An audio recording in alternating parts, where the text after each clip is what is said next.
to make it exciting. So you haven't put the flour in yet? Not yet. Oh, flour's not in quite yet. I'm going to cook my vegetables first. And at this point, you can use a little garlic powder. I use some sea salt. I'm going to use some pepper. We're going to use a little garlic powder, just a tiny bit, ever so small amount. Just a flavor. I'm using a half of a teaspoon.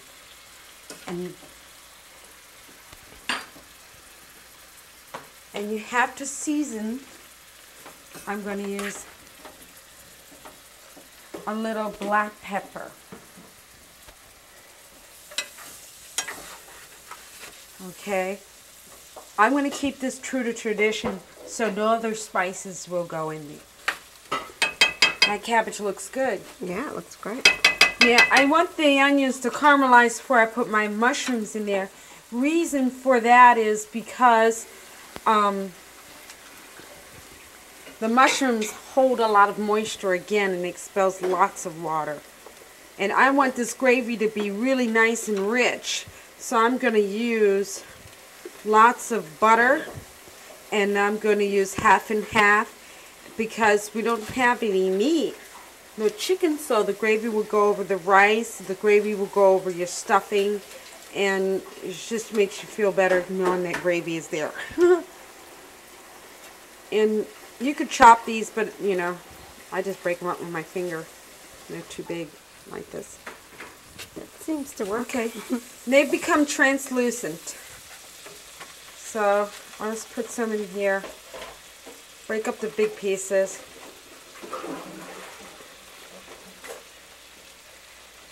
Brush them. I have hands like Xena the warrior. Asbestos hands? No. Oh, you mean to destroy? Yes. Oh, gotcha. To break up. Those mushrooms seem to be delicate. I wonder, does Xena cook? Xena doesn't cook. She just runs around in her little outfit. I think cabbage is done. That cabbage cooking time was approximately 25 minutes. Really, 20 minutes.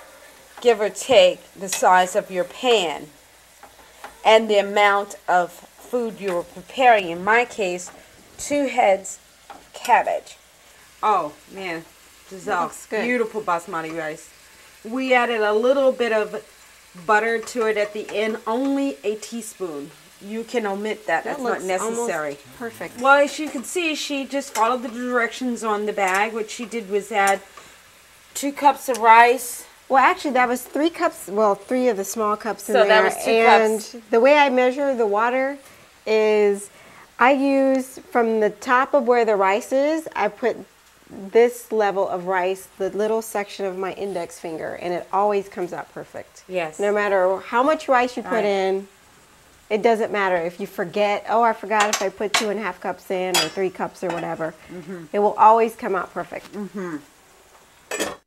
Now, my vegetables have cooked down quite lovely. Giving them a few more minutes. I'm going to use some fresh cracked pepper. See, sometimes you have to layer your seasonings when you're going to That looks like a great gadget. Yeah, it's a nice one. It is a nice one. Yeah, look at it does this little thingy. Very cool. And this dial allows you to choose. Like if you want big flakes or small ones. Yeah.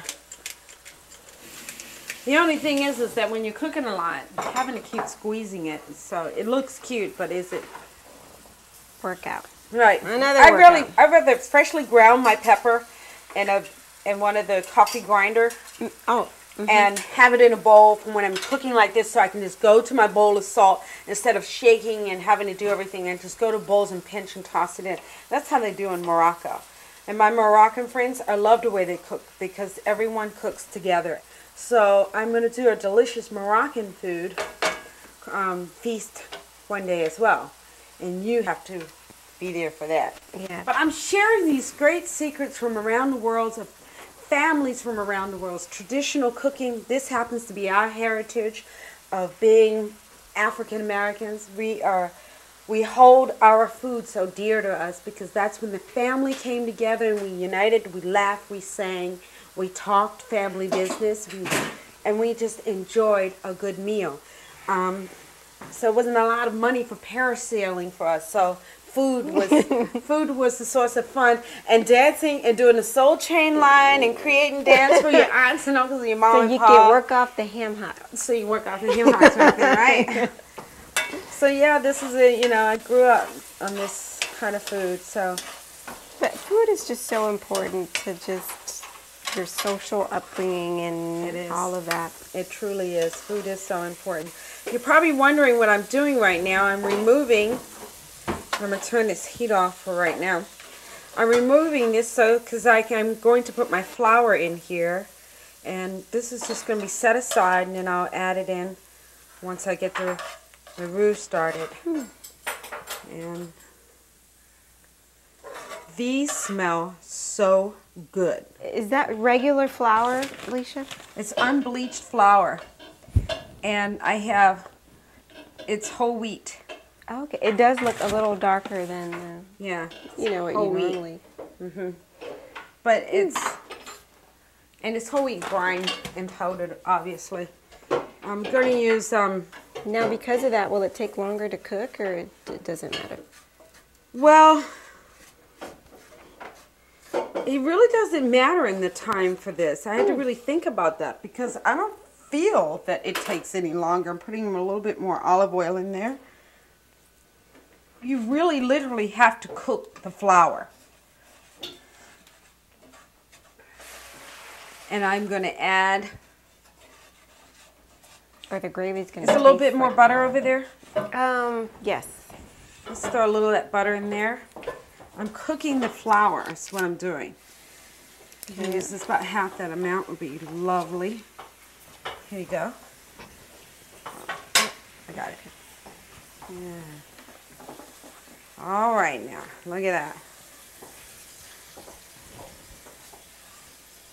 See, I used to make roux really fast, and I was wondering why it wasn't coming out too well. Well, I've learned from my friends and that you really have to make sure that flour is cooked. Start off with a little water. You can use a little wine. You can use a little beer.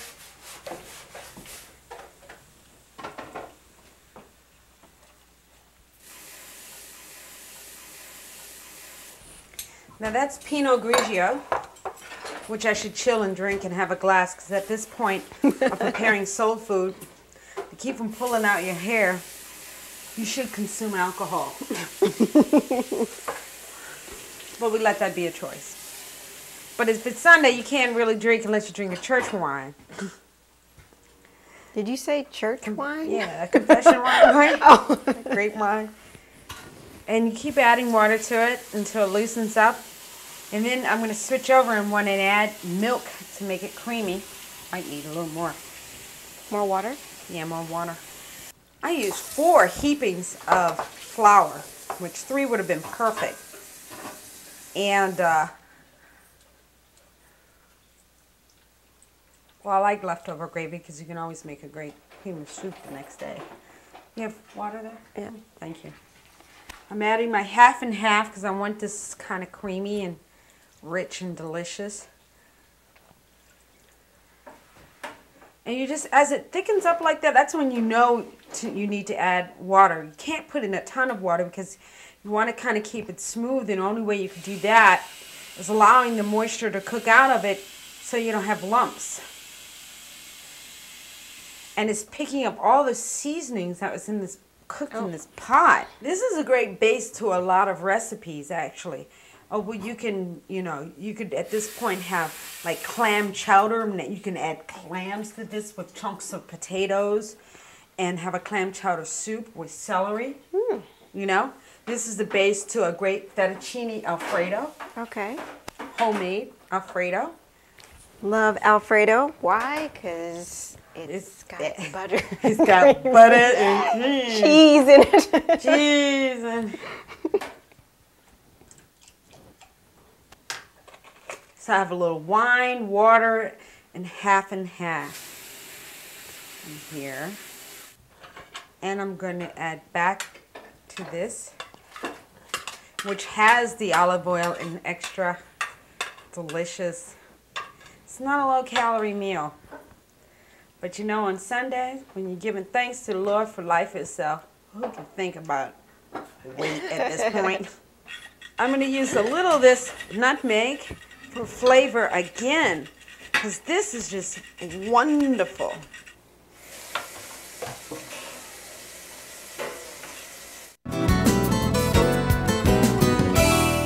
How light and fluffy this rice is. That rice smells good. Basmati rice is so worth the money. It has the best smell. It does. We have completed a masterpiece. Sunday dinner, soul food, omitting all meat, turkey, beef, oxtails, everything. It's great. Pork. I mean, look how beautiful it is. And who would ever know that there was no meat here in this meal? Usually on Sunday dinners, everybody would go for the sides anyway. Yeah. You notice how all the sides would be just gone? Oh, yeah. And at this point, if you wanted to add some collard greens or some string beans, you could do that instead of the cabbage or in addition to it. This is a lot of food and it's good cooking, so let's recap. Great. We have our macaroni and cheese, which we kicked it up a notch with our seasonings. And we have... yeah, you've got bell pepper. I got bell pepper in here. I have cheese. onions sauteed, and I have basil and all kinds of delicious dried herbs, and then I beat an egg with some cheese. Just to make it a little extra special. And then we have here some whipped potatoes or mashed yams, sweet potatoes. Yeah, with pineapple and walnuts, and we bake that in the oven. Nutmeg. Basmati rice. We have our stuffing. We have our black-eyed peas. With cream. And vegetables. Cabbage. And we have some homemade gravy, roux. Ooh, mushrooms. Mushrooms. Yummy. I did it with cream to really make it nice to have over the rice. You can have it even over a little your macaroni and cheese if you wish. And to accent everything, we got to have the cranberry sauce, you know? So I'm ready to eat. What about you? I'm starving. Let's get our plates. Wow, this looks so good.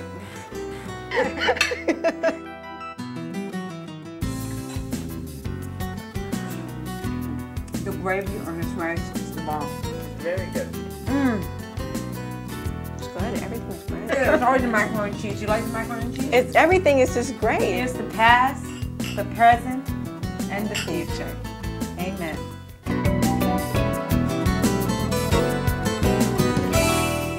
Delicious, healthy vegetables.